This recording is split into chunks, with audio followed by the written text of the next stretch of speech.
to anything today, what would you be listening to? I would be listening to Aisha Erotica. Love her.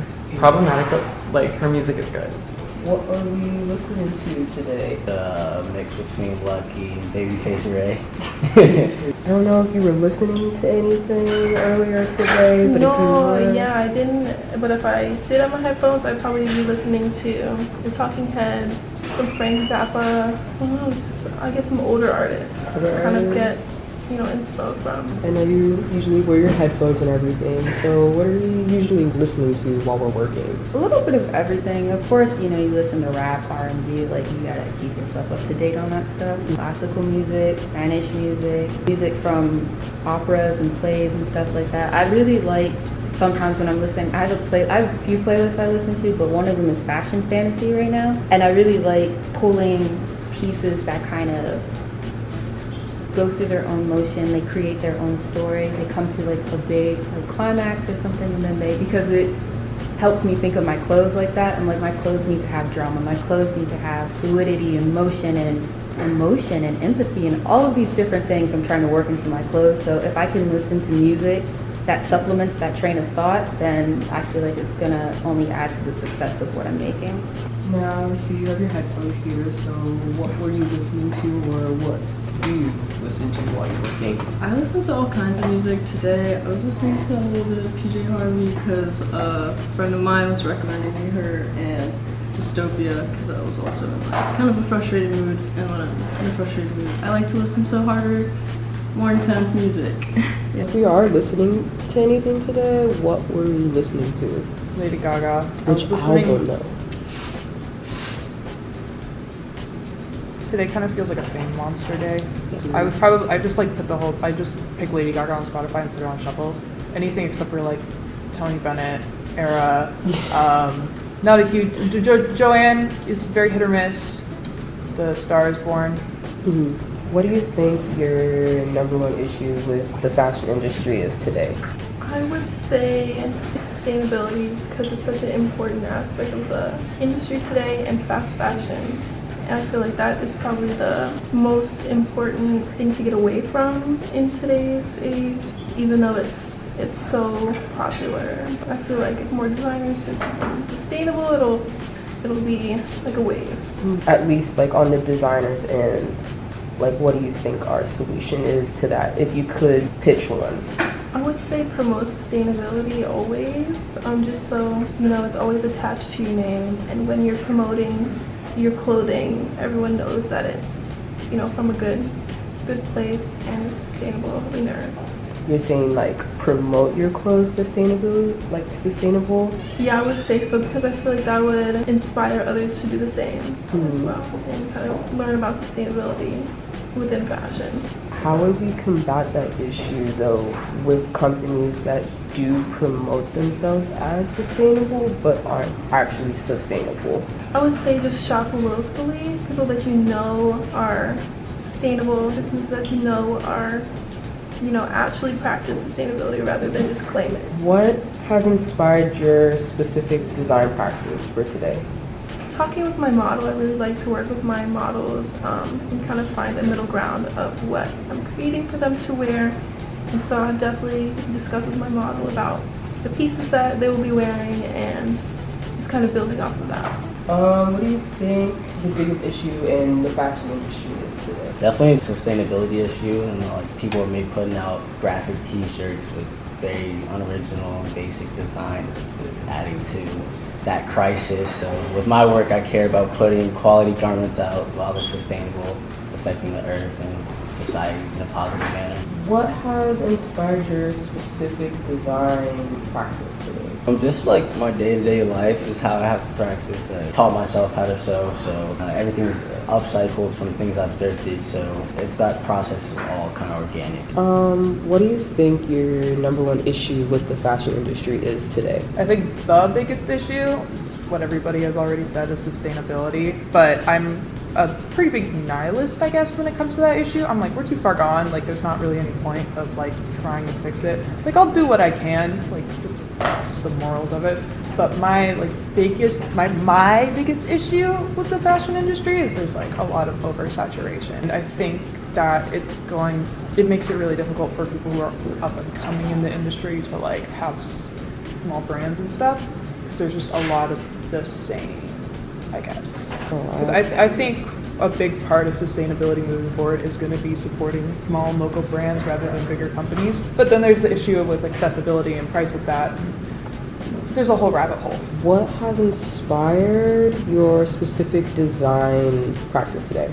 The color yellow. The first thing I was thinking of was like a goddess of the sun type of thing, because the tool I have is yellow, orange, red, black. So it's very fiery, and then with the yellow fabric. And then I started playing with more of this like princessy dress silhouette, and I was like, it does give Princess Daisy. We were talking about designers, and I was thinking this is kind of Vivienne Westwood, because she does a lot of historical referencing with like dresses. I wouldn't be able to put a specific era on this because I've only taken the modern history of fashion class. And I think this is before that. What is it about the color yellow? I don't know. I got like my first yellow nail polish in high school, and everything changed. I just like it a lot, and I think I have a tendency to like just like base my personality on like just 5 specific things. Like right now, I think it's like the color yellow, my pet rats, drag. I can't remember the other ones. I have a tendency to like pick the things I'm interested in, and then just like that's my identity. I used to be very much like I need people to know my favorite color is yellow just by looking at me. I don't really care as much anymore, but I've had the yellow hair for so long that like it just feels like my natural state. Like it starts growing out, and I'm like, oh, I have to get it redone. The other side's being like, you know, you could just like not. I'm like, no, this is just like how it is, how it needs to be. Like I go out in public, and if I'm like wearing a wig or something, like people don't recognize me. People recognize me by the yellow hair.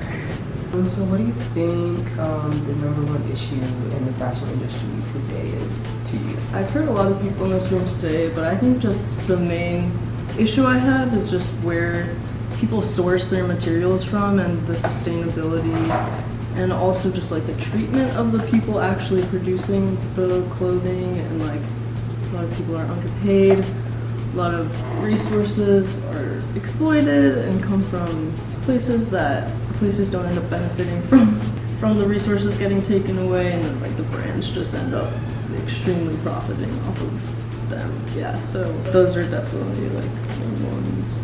What has inspired your specific practice for today?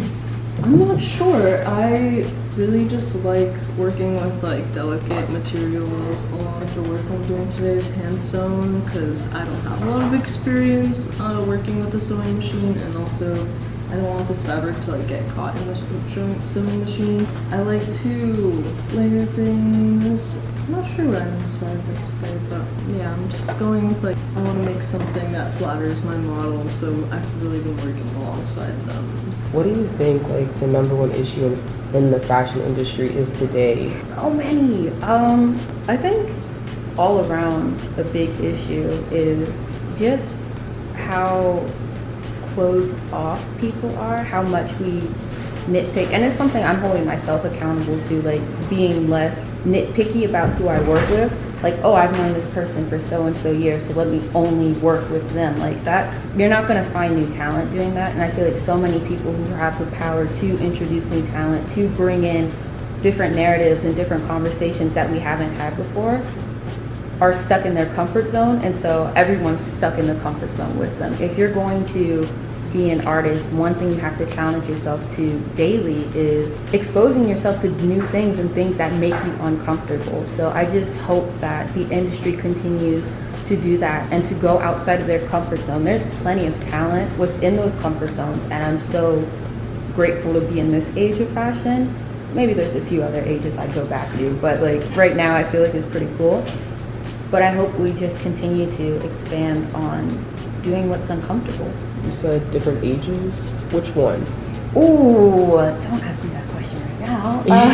It probably wouldn't be good for me, but I probably would want to go back sometime like 1800s or something. Only because the construction on those garments, I just want to go and look at it type thing.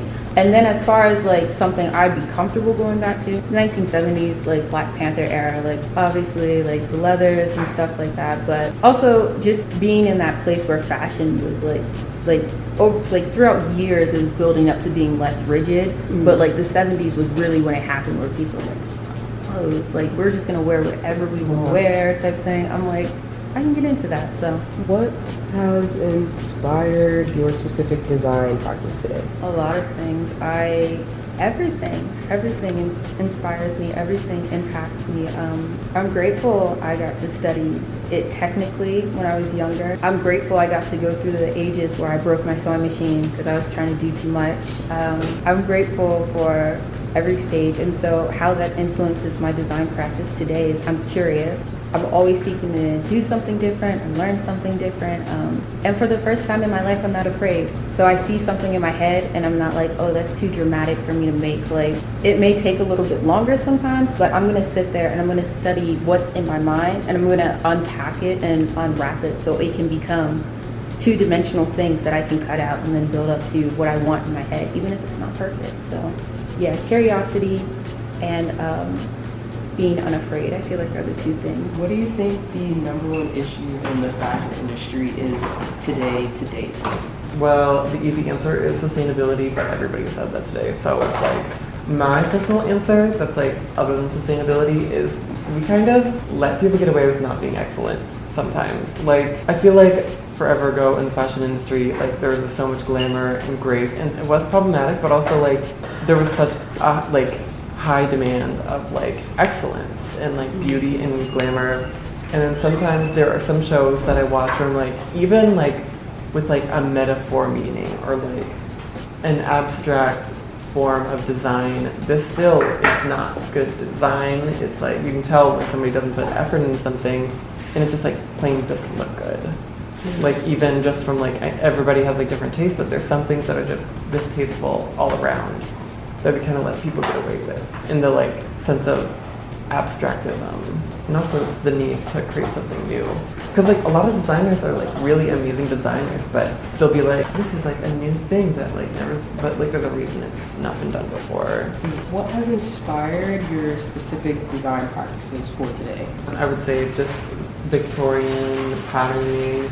Like I patterned it almost the way a Victorian seamstress would have done it, especially the skirt. The top is a little more modern. And then I'm also crocheting and making a bag, so it's very much like crafty, kitschy design. Are there any design techniques that you're being used today? No. I don't know tips. No tips. And then, you know, as a designer, how do you feel like others perceive you and treat you because you're able to make clothes? I'd say it's a positive reaction from the public. Treat me pretty well, I'd say. Figuring out I can make things for them. If they need something done, I can do it, and definitely want you to get away. Are there any design techniques being used that you'd like to share today? Nothing in particular. Like I said, a lot of it's really experimental. So I don't know if I'll be using it again, but it's really experimental. I would like to kind of create a 3D aspect to my work. And so we're seeing the different methods that isn't too complicated, and so experimenting. As a designer, how do you feel others perceive you and or treat you because you can make clothes? I would say other designers have been very kind. I know that some environments is not like that, but from my experiences, everyone has been very kind and collaborating or just teaching me new things or just giving me advice, really. So I'm really grateful for that. Oh my God, how do I have my nails in this situation? Are there any design techniques that you're using today that you'd like to share with people? I use draping a lot when making the pattern. That's just like my way of like doing things. I just like to be inspired by the fabric. Last question is, as a designer, how do you feel others perceive you and or treat you? I would say I don't really fit in with either fashion or costume because I feel like for costume I'm really fashion-y, but for fashion I'm really costumey. So I kind of just fit into this like drag of like what I do as like a drag artist instead of like being like a pure fashion like runway or like pure costume like theater musical of like I'm just a piece of art. Lastly, as a designer, how do you feel others perceive you and or treat you? I think they think I make cool stuff, but I'm a bit of a recluse. I'm a fashion design major, so I was in like all design classes the past 2 years, so you get very close to the people in your year. And then this semester, I am only taking a history in a merchandising class, so I've kind of just been like cut off from all the people. So I think they're kind of just like, where is she? Like, what is she doing? Like, they see me post like pictures on Instagram and stuff, and like, I guess she's doing something. I've done like 2 commissions for people in the drag community, and I guess that's based off of like they've seen the stuff I've made, and they were like, that's cool, I want her to make me something. But I'm very anxious about like doing commissions. It's a lot of pressure. I'm not sure how that affects how people perceive me, but that's like my perspective on how I am. Are there any design techniques that you're using today? I wish I had some tips or advice, but I'm always looking to learn more. I'm really like a beginner, so yeah. As a designer, like how do you feel others perceive you and or treat you? Yeah, I guess I wouldn't really consider myself a designer, so that's a hard question to answer. I don't make clothes for other people yet or anything like that, so really it's just for myself, and like I don't think people treat me differently yet because I guess I haven't really started making stuff for other people yet or like putting my work out there that much. And do you feel as if maybe other designers may not take you seriously just because you're not a designer yet? I guess I just don't interact with a lot of other like fashion designers. I think like everyone here, like I don't think they're all really nice, so I don't think anyone's like thinking that. Maybe if they are thinking it, they're not saying it, but like in the real world, I feel like I don't come in contact with a lot of designers, and Again, I'm not really labeled as a designer, so I feel like most people don't know I make clothes or would like to. Yeah, I found these weird button clasp things that scrapped, and I'm gonna try to like hammer into them. Yeah, take the sleeves and then like the tank top, and then the skirt. I don't know. Honestly, I don't know. Are there any design techniques that you used today that you'd like to share? Kind of everything. I just like start like cutting up stuff. I start cutting up stuff. Like I'll take a pair of pants and that's how I got the pleated pants the other day. I just cut them up. Yeah, just cutting up stuff and just trying to rework it into a way I wouldn't have maybe thought of before. So yeah. As a designer, how do you feel others perceive you and or treat you? I don't know. It's kind of weird being in a space where I'm finally starting to see myself. And so I see people's reaction to me as a designer, but also as a person changing because of that. Because when you hide your light for so long and you finally start exposing that, like of course people are going to react different. I don't know what they think when they see that. My hope is always that I come off as professional, clean cut, and honest. But yeah, I wouldn't know what people think. I would love to know, but yeah, I wouldn't know. Yeah. I'm going to make a pair of pleated male's pants, and then I'm going to make a men's vest and a hat. So yeah, I'm excited.